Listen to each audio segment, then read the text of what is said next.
अस्सलाम वालेकुम जी। Game beat with हाफिज मोहम्मद इमरान में हाफिज इमरान आपको खुशामदीद कहता है। आपने देखा कि लाहौर में एक बड़ा अंदोनाक वाक़या हुआ, दिल दुखा देने वाला, तकलीफ दे वाक़या हुआ, खातून के साथ ज्यादती हुई और उसके बाद वैसे ये पहला मौका नहीं है। पाकिस्तान में बदकिस्मती से ऐसे वाक़यात होते रहते हैं और कुछ वक्त के लिए कौम मुत्तहिद होती है, जागती है, आवाज़ बुलंद करती है, लेकिन उसके बाद फिर हम बदकिस्मती के साथ मामूल की ज़िंदगी की तरफ लौट जाते हैं। लेकिन ये हमारे मुआशरे का बहुत तकलीफ दे पहलू है। ख़वातीन को जब वो तालीम हासिल करने के लिए निकलें या मुलाजमत के सिलसिले में निकलें या रोज़मर्रा के मामूलात के लिए अपने घर से बाहर निकलें, तो बहुत ज़्यादा मसाइल का सामना करना पड़ता है। पाकिस्तान में ख़वातीन को आज़ादी भी हासिल है। ऐसी बात नहीं है कि बिल्कुल हम ये कहें कि हम जंगल में रहते हैं या हम पहाड़ों में रहते हैं, ऐसा भी नहीं है। बहुत आज़ादी भी हासिल है और बहुत तहफ़्फ़ुज़ भी हासिल है। लेकिन जो वाक़यात होते हैं इनफ़रादी तौर पर, वो पूरे के पूरे पूरे मुल्क और पूरे मुआशरे के ऊपर बहरहाल एक धब्बा ज़रूर लगाते हैं, सवालिया निशान ज़रूर लगाते हैं। पाकिस्तान की बहुत सारी ख़वातीन, बहुत सारी लड़कियाँ खेल के मैदान में मुख्तलिफ़ शोबों में जिन्होंने अपना नाम कमाया है, उनको मौक़े मिले तो वो आगे आई हैं। आज हम बात करेंगे कि ख़वातीन को खेलों के मैदान में कितने मसाइल का सामना करना पड़ता है और कितना मुश्किल है इस मुआशरे में, जिसे कहा जाता है कि इसमें मर्दों की हुक्मरानी है, आगे आना। मेरे साथ दो ऐसी आज प्लेयर्स मौजूद हैं जिन्होंने मुल्क में और मुल्क से बाहर पाकिस्तान के सब हिलाली परचम के साथ मुल्क की नुमाइंदगी की है। एक का ताल्लुक हॉकी से है, एक का टेनिस से है, एक की तो पूरी की पूरी फैमिली ही टेनिस फैमिली है। और हॉकी में राबिया कादिर पाकिस्तान के लिए खेला, पाकिस्तान से बाहर भी पाकिस्तान की नुमाइंदगी की। राबिया अस्सलाम वालेकुम, आपको मैं खुशामदीद कहता हूँ, बहुत शुक्रिया। और उष्ना सुहेल हैं, उष्ना आपका भी बहुत शुक्रिया, आपको भी खुशामदीद कहता हूँ। राबिया, कितना मुश्किल है, वालेकुम सलाम। कितना मुश्किल है इस वाक़े के हवाले से बात करना और हमें कितनी बात करनी चाहिए, और आप ज़ाती हैसियत में ऐसे वाक़यात को मंतकी जो उसके ज़िम्मेदार हैं, उनको मंतकी अंजाम तक पहुँचाने के लिए आपके ज़हन में क्या चीज़ है?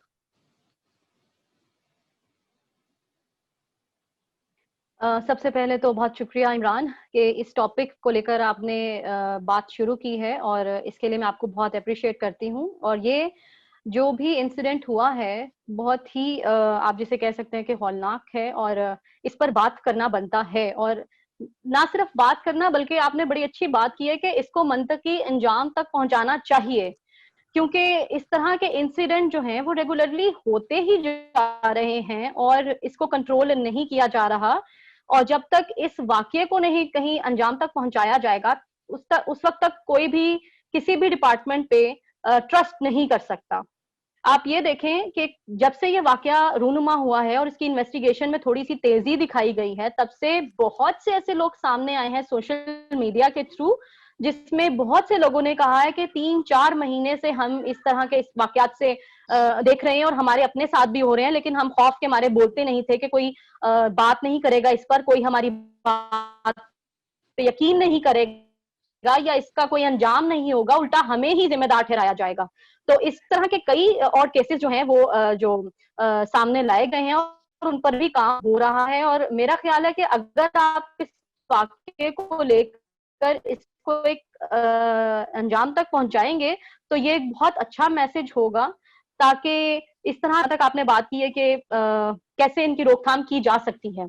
उसमें ये है कि हमें अवेयरनेस कैंपेन ज्यादा से ज्यादा करनी चाहिए। सोशल मीडिया प्लेटफॉर्म जो है, मीडिया एक चैनल्स तो हमारे काम करते ही हैं, लेकिन सोशल मीडिया पे आजकल हमारी यूथ बहुत ज्यादा जो है वो अपडेट है और बहुत ज्यादा तेजी से उस पे वो लोग अपनी अपलोडिंग करते हैं चीजों की। जरा जरा बात की, जरा कोई भी काम होता है तो इशू होता है, वो उसको वहां पे अपलोड कर देते हैं। तो मेरा ख्याल है जिस तरह आपने अपने चैनल के थ्रू, यूट्यूब एक सोशल मीडिया का बहुत जबरदस्त प्लेटफॉर्म है, यहाँ के आपने शुरू की है ये बात, इस तरह इश्यूज को ज्यादा से ज्यादा फैलाना चाहिए, अवेयरनेस कायम करनी चाहिए कि कैसे इनको रोका जा सकता है। आप अपने लिए खुद भी आवाज उठा सकते हैं, वो सारी टेक्निक्स और टैक्टिक्स खवातीन को और स्पेशली मर्दों के लिए भी बतानी चाहिए कि आप कैसे इनकी रोकथाम कर सकते हैं। अगर आप किसी औरत को देख रहे हैं वो मुश्किल में है तो आपने क्या करना है, बजाय इसके कि आप आंखें बंद कर लें और गुजर जाएं वहां से, ऐसा ना हो। तो बहुत सी एक प्लानिंग है, एक पॉलिसी है जो लानी चाहिए, और वो इसको फैलाना चाहिए। इसके अलावा ज़ैनब अलर्ट ऐप जिस तरह सामने आई है और एक दो और ऐप में है, उनको ज्यादा से ज्यादा फैलाना चाहिए कि वो 15 या 1122 की तरह इतनी आम हो जाएं कि कोई भी खातून उसको पता हो कुछ भी है तो वहां पे वो कॉल कर सके। ठीक है, ठीक है। अच्छा उष्णा, आपके ख्याल में जिस तरह आपने राबिया को भी सुना है, जब हम सजा की बात करते हैं तो लोग मतलब हमारे यहाँ बदकिस्मती से बच्चों के साथ भी बहुत ज्यादा जुल्म होता है, लेकिन ना रुकने वाला सिलसिला है। सजा के हवाले से आपके ख्याल में ऐसे लोगों के लिए क्या सजा होनी चाहिए, अगर जिसके ऊपर साबित हो गया है ना कि जो बिल्कुल 100% उसके ऊपर साबित हो गया कि इस शख्स ने ये गलत हरकत की है, ये तकलीफ दे काम किया है, सजा क्या आपके ख्याल में होनी चाहिए? जैसे आप सुन रही हैं कि सबसे लोग पहले आई कहते हैं थिंक सरेआम फांसी दे दी जाए। आई थिंक डेफिनेटली इसकी सजा बहुत कड़ी से कड़ी होनी चाहिए एंड फांसी नहीं, बट आई थिंक उसको जिंदा होते हुए टॉर्चर करना चाहिए, क्योंकि फांसी तो फिर भी you know he gets away with it, और बस मर गए तो जी बस ठीक है, खत्म हो गया मामला। बिकॉज देखें, ये ऐसी अनफॉर्चुनेट चीज है हमारी सोसाइटी में कि अक्सर people get away with this, और अगर आप देखें तो वो कहते हैं ना कि justice delayed is justice denied, और यही चीज हमारे मुल्क में अनफॉर्चुनेटली होती है कि जब ऐसे वाकयात होते हैं, ऐसे किस्से होते हैं, तो आई डोंट नो कि ये मेल मेंटालिटी हमारी सोसाइटी में या थ्रू आउट द वर्ल्ड है। अब जैसे मैं उमर शेख की वो जो सीसीपी होते हैं उनकी स्टेटमेंट सुन के मैं बहुत शॉक्ड हुई थी कि बजाय वो विक्टिम के साथ सिंपैथाइज करने के, वो उल्टा कह रहे थे कि वो रात को क्यों निकली बच्चों को लेके, या वो उनको अपनी गाड़ी का पेट्रोल देख के निकलना चाहिए था, rather than realizing the seriousness of the situation कि हुआ क्या। तो ये बहुत अनफॉर्चुनेट चीज थी, और काफी लोगों ने, जैसे अब मैं आपका लिबर्टी से गुजर रही थी, काफी लोग बैनर्स लेके इस पॉइंट के ऊपर खड़े हुए थे कि सीसीपीओ ने ये स्टेटमेंट दी क्यों।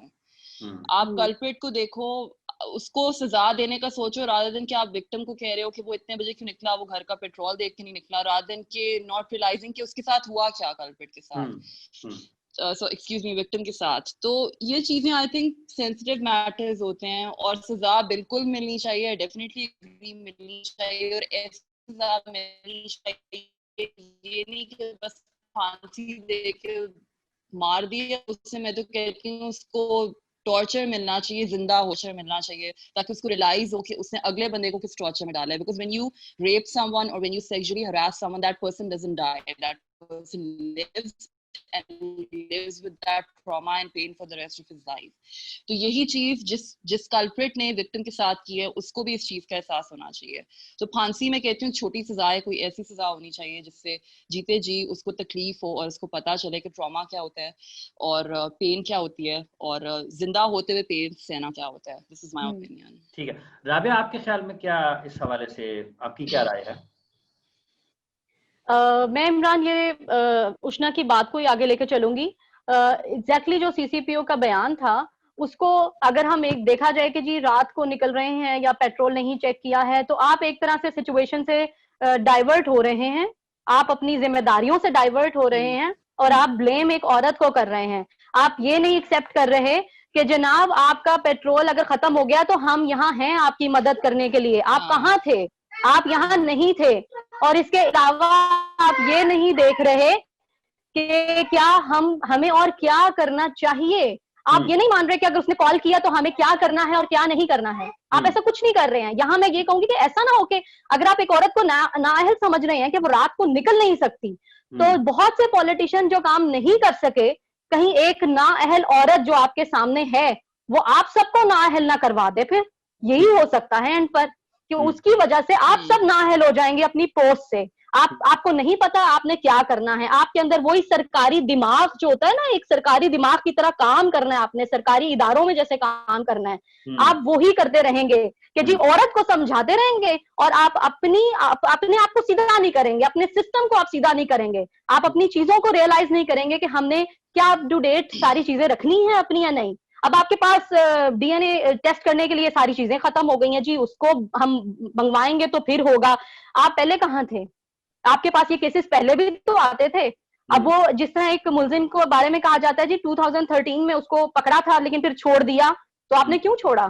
क्या वजह थी आपने उसको छोड़ दिया? आप पर इतना प्रेशर आ गया था कि आप मुलजिम को छोड़ रहे हैं या वुरसा ने कह दिया तो आप छोड़ रहे हैं? तो ऐसी चीजों को आपको अपना सिस्टम ठीक करना पड़ेगा और लोग जो हैं वो अपनी मदद कर रहे हैं लोग आपस में भी मदद कर रहे हैं, लेकिन अच्छा, आप लोग किसी की मदद नहीं कर रहे हैं। सजा वाला पहलू है मंतकी अंजाम तक। उष्णा ने कहा है कि फांसी काफी नहीं है, आपको कुछ उस तरफ जाना चाहिए, ताकि एक तो जिसने एक पूरे खानदान को तकलीफ पहुंचाई है और शायद सारी जिंदगी एग्जैक्टली और उस ट्रॉमा या मेंटल पेन के साथ रहने का मतलब क्या होता है, क्योंकि जब आप मर जाते हो आपकी रूह खत्म हो जाती है, आपको दफना देते हैं, ठीक है, आपकी पेन उधर खत्म हो जाती है। लेकिन जो आप एक मेंटल ट्रॉमा के साथ किसी चीज को जिंदगी भर रहना, उसके साथ जिंदा रहना, उसको उसके साथ उसकी ऑब्वियसली सेटबैक्स होना, वो चीज जब आपके साथ प्रैक्टिकली होती है ना, तब आपको समझ आती है कि आपने अगले बंदे को तकलीफ क्या दी है। सो आई बिलीव फांसी भी एक छोटी सजा है, और उस मेंटल ट्रॉमा के साथ, उस पेन के साथ रहने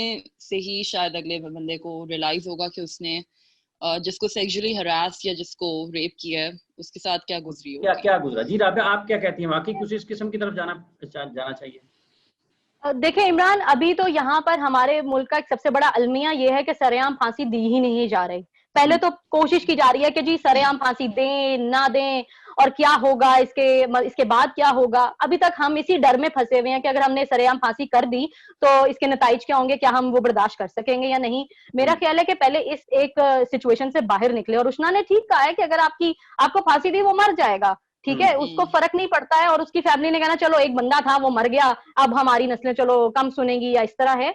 लेकिन मेरा ख्याल है यहाँ पर एक ज्यादा उसको तकलीफ देना, उसका ये हल है कि जैसे मैं किसी की हमायत नहीं यहाँ करूंगी, लेकिन हमारे जो एक वजीर है फैसल वाडा, उन्होंने बड़ा एक अच्छा वो एक बयान दिया था कि हम ये करना चाहिए। तो मेरा ख्याल है उसको भी लेकर बहुत से मर्द सुनकर ही बहुत तकलीफ में आ गए होंगे कि ये क्या बात कर रहे हैं, तो इस्लाम के मुनाफी ही हो रहा है, ठीक है। रेप करना इस्लाम के मुनाफी नहीं हो रहा है, ठीक है, या किसी को बच्ची को अगवा करना इस्लाम के मुनाफी नहीं हो रहा है। आप किसी भी लड़के को, छोटे लड़के को पकड़ लेते हैं, वो मुनाफी नहीं हो रहा है। हैरासमेंट, अब्यूज सब कुछ मुनाफी नहीं है। लेकिन अगर वो एक शिक आ जाएगी तो वो इस्लाम के मुनाफी हो जाएगा। आप सरेआम फांसी दे रहे हो, वो इस्लाम के मुनाफी नहीं है। मतलब अजीब आपकी लॉजिक हो रही है। आप जब तक कोई स्ट्रिक्टली स्टेप नहीं लोगे, इसी तरह खवातीन डरेंगी। और अगर इनको एक्सेप्ट नहीं किया गया इमरान, तो मैं बताऊं पता क्या होगा, अगर ये स्ट्रिक्टली इस पर स्टेप नहीं लिए गए तो खवातीन क्या करेंगी, खवातीन खुद खड़ी होंगी और खवातीन वर्कशॉप्स करवाएंगी। आपको मैं बताऊं वर्कशॉप वो किन पर होगी, वो वर्कशॉप होगी कि मर्दों को कैसे हरास किया जाए, वो वर्कशॉप होगी कि मर्दों को कैसे इतना डराया जाए कि वो खवातीन की तरफ ना आए, या इस टाइप की फिर चीजें सामने आना शुरू हो जाएंगी अगर आप इस सिचुएशन को सीरियस नहीं लेंगे और कोई रिजल्ट नहीं निकालेंगे। यार हमारा क्या कसूर है? देखिए सारे मर्द एक जैसे नहीं होते, इतने बरसों से, देखिए सारे मर्द एक जैसे नहीं होते, गुजर गए हैं कि उष्णा यहाँ बैठ के कितने बरस गुजर गए हैं, खुदा न खास्ता हमारे खानों को हाथ लगे हैं, हमने कब रास किया तुम्हें यार? नहीं देखिए उष्णा से पूछो। देखिए इमरान, आपकी तो मैं बात नहीं कर रही, हम किसी एक की बात नहीं कर रहे हैं। इमरान आप बिल्कुल परेशान ना, हम उन मर्दों की बात कर रहे हैं जो ये हरकतें कर रहे हैं, जो आपका नाम गंदा कर रहे हैं, जो मर्द होने पे शर्मिंदा हो रहे हैं ना दूसरे मर्द, ये उनके। राबिया बिल्कुल, हम सिर्फ पाकिस्तान की बात नहीं करेंगे, इवन अगर बाहर के मुल्क जाएं तो हर किस्म की मेंटालिटी के लोग होते हैं, ठीक है। बट आई थिंक बाहर के रूल्स के साथ अगर आप कंपेयर करें तो लोगों के माइंड में थोड़ा खौफ होता है कि अगर हम ये एक्शन करेंगे तो हमें इसकी ये सजा मिलेगी। यहाँ पे अनफॉर्चुनेटली क्योंकि उसको नजरअंदाज किया जाता है, उसको सजा नहीं दी जाती कल्प्रिट को, तो वो इस चीज को ना, इसका फायदा उठा के वो कहते हैं कि चलो ठीक है, we will get away with it somehow. तो वो चीज पे नुकसानदेह एक पॉइंट पे आके होती है, क्योंकि फिर जब क्राइम का रेट बढ़ना शुरू हो जाए क्योंकि आपको सजा ना मिले, तो उसकी वजह से खासतौर पर जैसे राबिया ने कहा कि विमेन सफर कर रही होती है, मेरे ख्याल से सिर्फ औरतें नहीं, इवन बच्चे, छोटी उम्र की बच्चियां, वो भी सफर करते हैं। और इसका ताल्लुक सिर्फ इसका औरत को हरास करना नहीं है, इसका ताल्लुक एक सिक मेंटालिटी से है, because someone who is sick would actually sexually harass someone else, ठीक है। और वो सिर्फ औरत नहीं हो सकती, it can be a 5-year-old child, regardless वो लड़की हो लड़का हो। सो काफी किस्से सुनने को मिले, अल्लाह माफी दे, मैं तो कहती हूँ लोग जानवरों को आज तक नहीं छोड़ते हैं। मतलब मैंने जो इंसिडेंट्स कुछ बिल्लियों के बारे में पढ़े थे, they was so sickening for me, मैंने फेसबुक पे बिल्ली का मैंने सुना था, and I was so shocked कि लोग अगर मतलब कि it has nothing to do with harassing a woman, It's simply to do with the mentality that they carry with themselves. So ये बहुत frustrating चीज है देखने के लिए, और जब तक ऐसे लोगों को सजा नहीं दी जाएगी, उनको ट्रॉमा नहीं दिया जाएगा, I don't think वो सबक सीखेंगे। और अगर उनको हमेशा कानून पर अमल होना नजरअंदाज किया चाहिए और जाएगा, सजाएं मिलनी चाहिए, लेकिन सजाएं मिलें ताकि लोगों को कम से कम खौफ तो होना। ये नहीं है कि 2013 में भी कोई पकड़ा गया छूट गया, 8 में पकड़ा गया छूट गया, 18 में फिर पकड़ा गया छूट गया, 20 में फिर वही काम कर रहा है। तो अगर वो रिपीट किए जा रहा है, दोहराए जा रहा है एक ही काम को, तो ये तो फिर निजाम की नाकामी है। अगर उसने मुझे बताएगा कि आपका एक बड़ा प्रोफेशनल करियर है, आप इसी मुआशरे में आपने टेनिस खेली है और यहीं पर आप कोचेस भी हैं जो आपके मेल कोचेस हैं, आपका स्पोर्ट्स स्टाफ सारा के सारा मेल मर्द होते हैं। आपको लगता है कि कहीं ना कहीं आपको इस वजह से कोई खौफ ज़हन में रहा, कुछ परेशानी का सामना रहा आपको? देखिए, फर्स्ट ऑफ ऑल मैं कहूँगी कि अल्लाह का शुक्र है जितने मेरे कोचेस रहे हैं, मेरे ट्रेनर्स रहे हैं, उनको पता है मैं किस तरह की लड़की हूँ और उनको पता है वो किसके साथ डील कर रहे हैं। एंड सेकेंडली मैं ये नहीं कहूँगी कि सारा दोष मर्दों को ही जाता है। मेरे ख्याल से ताली दो हाथ से भी बचती है कुछ सिचुएशंस में, मैं कहूँगी when it comes to sexual harassment. But हमारी सोसाइटी में इस चीज़ को ज़्यादा उछाला जाता है कि औरत ने ऐसे किया होगा, औरत ने यूँ नहीं किया। जैसे फॉर एग्जांपल अभी ये जो रिसेंट सिचुएशन आपके सामने आई है कि औरत को सीसीपीओ ने कहा कि वो रात को क्यों निकली अकेली, उसका पेट्रोल क्यों खत्म हो गया, वो उसके बाद में तो चीजें नहीं थी। अगर उसके घर वालों को, अगर उसके वो कौन सा गाड़ी खराब हो जाएगी नहीं, अगर उसके घर वालों को प्रॉब्लम नहीं है कि वो ऐसे रात को अपने बच्चों के साथ किसी को क्या मसला है? प्रॉब्लम नहीं है, तो सीसीपीओ का क्या काम है? सीसीपीओ का क्या काम है कि वो ये स्टेटमेंट दे के उसको गाड़ी देख के निकलना चाहिए था, वो इतनी रात को निकली क्यों? रिस्पॉन्सिबिलिटी लेना कि जो हुआ हमारी जिम्मेदारी थी to protect her as a woman, and हमारी जिम्मेदारी थी to provide her with the patrol. खैर, जहां तक मेरा सवाल है, मतलब डेफिनेटली मैं ये नहीं कहूंगी my journey has been clean and easy. मतलब कोई भी जर्नी में आपके ऑब्स्टिकल्स ऑफ कोर्स होते हैं, and being from society like Pakistan जहाँ पे टेनिस जैसी स्पोर्ट खेलना मेरे लिए इजी नहीं रहा। डेफिनेटली देखिए, मैंने जैसे कहा अच्छे बुरे लोग हर जगह होते हैं एंड आप उनको नहीं रोक सकते, लेकिन आप खुद वो चीजें कर सकते हैं जिससे आप कुछ सिचुएशंस को अवॉइड कर सकें। सो आई थिंक कि अल्लाह का शुक्र है, there have been mostly good people in my life as far as my trainers and coaches are concerned. मेरे पेरेंट्स में इतना भी कॉन्फिडेंस था कि वो मेरे ट्रेनर्स या कोचेस के साथ मुझे बाहर टेनिस टूर्नामेंट्स पे भेजें। वो कॉन्फिडेंस उन्होंने ट्रस्ट अर्न किया था over the years. But at the same time मैं कहूंगी कि हाँ, ऐसे वाकयात भी हुए where I felt a bit uncomfortable, और अभी तक होते हैं। जब मैं लड़कों में अक्सर ट्रेनिंग कर रही होती हूँ तो मुझे रियलाइज होता है कि हमारी सोसाइटी में जैसे there needs to be more female trainers in our country, fitness trainers खास तौर पे, ताकि जो लड़कियां इस फील्ड में आती हैं या स्पोर्ट्स में आती हैं उनको एक कंफर्ट लेवल फील हो। जैसे मेरी मदर एक फीमेल डर्मेटोलॉजिस्ट हैं, तो उनका हमेशा ये कहना होता है कि जब उन्होंने ये सोच के डर्मेटोलॉजी की थी, उनका सबसे टॉप पे ये माइंड में था कि औरतें, वो यही मम्मा को आके कहती थी जब वो डॉक्टर थी कि हमें मेल्स को चेक कराने में थोड़ा अनकंफर्टेबल होता है बिकॉज कुछ parts of your skin you have to expose. तो मम्मा कहती थी ये चीज at the top of my mind होनी थी कि मुझे भी as a female I should help other women, और जो कंफर्टेबल नहीं होती to expose their skin to men, for them I should be a dermatologist, और मुझे ऐसे मतलब कोऑपरेट करना चाहिए एंड सपोर्ट करना चाहिए। तो अल्लाह का शुक्र है, अब आप देखें प्राइवेट प्रैक्टिस भी उन्होंने अभी तक करती हैं, एंड इवन जब वो अपने हॉस्पिटल में गई हैं तो फीमेल्स आर वेरी कंफर्टेबल, मतलब उनको अच्छी सेफ एनवायरनमेंट मिलती है। तो सिमिलरली जब स्पोर्ट्स की तरफ आते हैं, आई थिंक ये जरूरी है कि स्पेशली जो लड़कियां स्पोर्ट्स में होती हैं, उनको अगर फीमेल ट्रेनर्स के साथ ज्यादा इंटरेक्ट, मैं ये नहीं कहती मेल ट्रेनर्स के साथ ना करें, ऑफ कोर्स आपको एक मेल इंटरफेरेंस चाहिए होती है to improve in your game, because skill work और वो सारा कुछ वो ज्यादा जानते हैं। But at the same time I think अगर फीमेल इंटरफेरेंस हो फ्रॉम फिटनेस पॉइंट ऑफ ज्यादा बेहतर हो सकता है, from your training point of view, तो वो कंफर्ट लेवल भी बीच में आ जाता है because you feel secured. Rabia, आपका एक लंबा करियर है, आपको लगा कि कभी इस किस्म के वाकयात की वजह से या इस सोच की वजह से या इस खौफ की वजह से रुकावट पैदा हुई हो?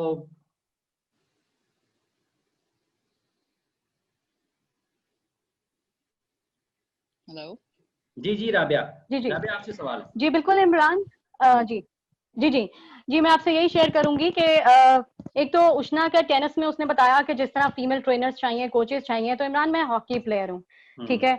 मैंने जब से हॉकी खेलना शुरू की है तब से उससे पहले कहीं पहले वुमेन हॉकी चल रही है, ठीक है। लेकिन आप मुझे खुद बताएं कि यहाँ पर हमारे पास क्वालिफाइड फीमेल कोचेस, ट्रेनर्स या फिर हमारे पास अंपायर्स, जजेस, ऑफिसर्स कितने हैं हमारे पास? हम फिंगर टिप्स पे काउंट कर सकते हैं ये। अगर आप 25-30 सालों को लें तो हमारे पास कितने लोग हैं? 10 भी नहीं होंगी खवातीन, मुश्किल से कोचेस, शायद क्वालिफाइड कोच हमारे पास विमेन शायद 1 या 2 हो जाएं। अगर मुझे करेक्ट कर दे अगर इससे ज्यादा हमारे पास हैं तो मैं अप्रिशिएट करूंगी कि मेरे नॉलेज में कोई कमी रह गई थी। इसके अलावा हमारे पास अंपायर्स नहीं है क्वालिफाइड ज्यादा, जिनको कोर्सेज ही नहीं करवाए जाते। और सबसे बड़ा अलमिया यहाँ पर ये है, ये सिर्फ हॉकी ही नहीं बाकी स्पोर्ट्स की भी मैं बात करूंगी, सबसे बड़ा अलमिया ये है कि खवातीन को आगे आने ही नहीं दिया जाता। उनकी जिनकी क्वालिफिकेशन होती है या जो लगता है ना मर्दों को, जिस औरत में जरा स्पार्क है, एजुकेटेड हो गई है, इसकी गेम भी बड़ी अच्छी है जनाब, ये कहीं आके हमारी इंटिमिडेशन फील होती है, हम क्या करेंगे? बिल्कुल। तो वहां पर ये क्या करते हैं, वहां पर ये लोग अब्यूज करते हैं। और मैं आपको बताऊं अब्यूज का हमारे नॉलेज में खवातीन प्लेयर्स को ये है कि जी फिजिकली आप कुछ करें तो गलत है, वही अब्यूज होता है। नहीं, आप अगर थोड़ा सा नॉलेज भी ले लें ना, आईओसी से रिलेटेड है, तो वहां पे 3 वर्ड्स यूज होते हैं, हरासमेंट, अब्यूज एंड फेवरेटिज्म। ठीक है, अब्यूज का मतलब होता है आप उसको वर्बली टॉर्चर करते हैं, बार बार उसको डिमोरलाइज करते हैं, उस प्लेयर को, उसको बार बार जलील करते हैं दूसरों के आगे, जिसकी वजह से वो इतना पैनिक हो जाता है, डिमोरलाइज हो जाता है कि मैं कुछ नहीं कर सकता, ये मुझे आगे नहीं आने देते हैं, सिर्फ इसलिए कि आप डिमोरलाइज हो, आप सामने ना आ सके, आप खुद ही छोड़कर भाग जाएं। उसके बाद आपकी जी अब्यूज करने के बाद आपकी कैटेगरी सामने आती है ना, वो फेवरेटिज्म, क्योंकि अब्यूज किया, जगह खाली हो गई, आपकी फेवरेटिज्म आ गई। हाँ, राबिया की इस बात से मुझे बल्कि याद आया कि वो इतने स्वीट रवैये में और एक अंदाज में वो अपनी एक बात को बार बार दोहराते हैं कि they try to portray that they're being polite but at the same time they're forcing you to do something that they don't want to do। exactly। और वो चीज इतने polite manner में put across की जाती है ना कि अगला बंदा एक्चुअली ना चाहते हुए भी समझना शुरू हो जाता है कि मैं हरास हो रही हूँ या I'm being forced to do something I don't want to do।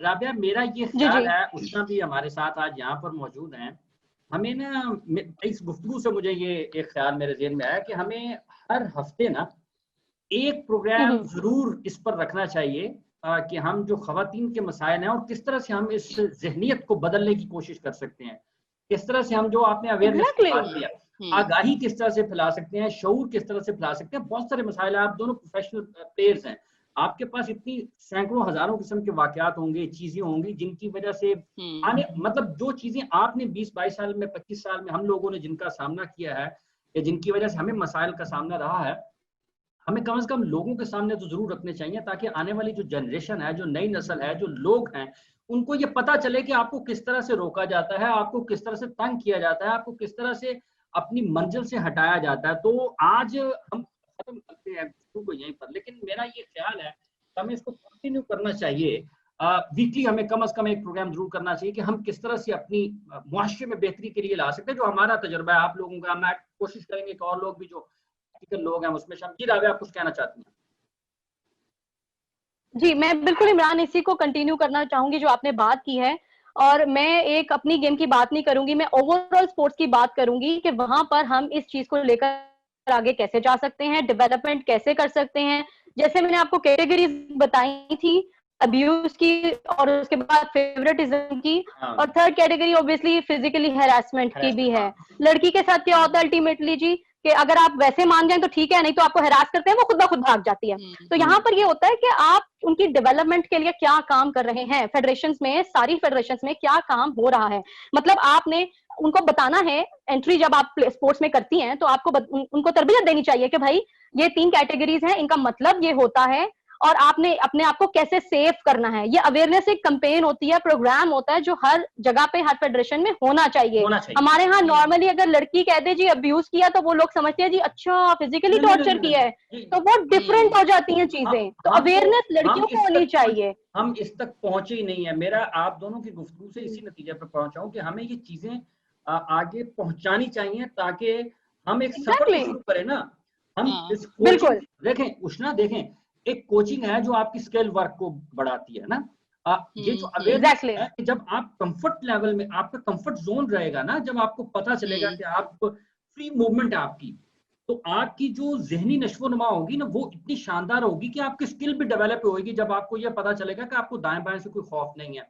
तो मेरा ख्याल है कि हम इसको आगे अच्छा इमरान, यहाँ मैं एक बात आपकी ऐड करना चाहूंगी। आप जैसे कह रहे हैं ना दाएं बाएं से खौफ नहीं है, तो उसने बड़ी अच्छी बात की है कि ताली दो हाथों से बजती है। और जब हम फेवरेटिज्म, पसंदीदा पे बात आती है ना, तो फिर क्या होता है कि जी कोच और कुछ प्लेयर्स आपस में होते हैं और वो कहते हैं मैं तुम्हें ही लाऊंगा, तुम खवातीन की नुमाइंदगी कर लेना। फेवरेटिज्म, ये बात सारी फेवरेटिज्म और तो इमरान इस तरह की भी खवातीन हैं जो कि मतलब वो 100% उनकी कोई अपनी अचीवमेंट्स नहीं है, लेकिन वो दूसरों के कंधों से आते हैं।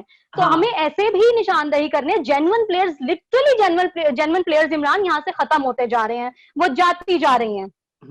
अब हम इसको आगे लेके चलेंगे इंशाल्लाह, बात इसके ऊपर दोबारा करेंगे। आप दोनों का उष्णा और राबिया बहुत बहुत शुक्रिया। नाज़रीन आपने गुफ्तगू, thank you so much, thank you so much. हाँ, आपने गुफ्तगू सुनी। हम कोशिश करेंगे कि इस सिलसिले को बरकरार रखें। आप इस पर अपनी राय जरूर दीजिएगा इस प्रोग्राम के ऊपर, और अगर आप इस हवाले से क्या चीजें देखना चाहते हैं, हम कोशिश करेंगे कि इस सिलसिले को जारी रखा जाए। ये मेरे ख्याल से ये अच्छा इनिशिएटिव आपने लिया है टू टॉक अबाउट दिस, क्योंकि कुछ लड़कियां आउट ऑफ शेम वो इस बारे में बात नहीं करती। बट ये है कि आई थिंक डेफिनेटली ये एक सेंसिटिव टॉपिक है, फ्यूचर ऑफ स्पोर्ट्स, और हमें भी बहुत सी बातें सुननी पड़ेंगी, लेकिन हम करेंगे ये कॉन्वर्सेशन, मेरा ख्याल है कि हमें इसको करना चाहिए और हम करेंगे। बहुत शुक्रिया नाज़रीन, आपने हमारी गुफ्तगू सुनी है। अपनी राय जरूर दीजिएगा। हाफिज मोहम्मद इमरान कुश्ना और राबिया के साथ आपसे इजाजत चाहता है। अपना और अपने इर्द गिर्द के लोगों को बहुत सा ख्याल रखिएगा। अल्लाह ने के बाद।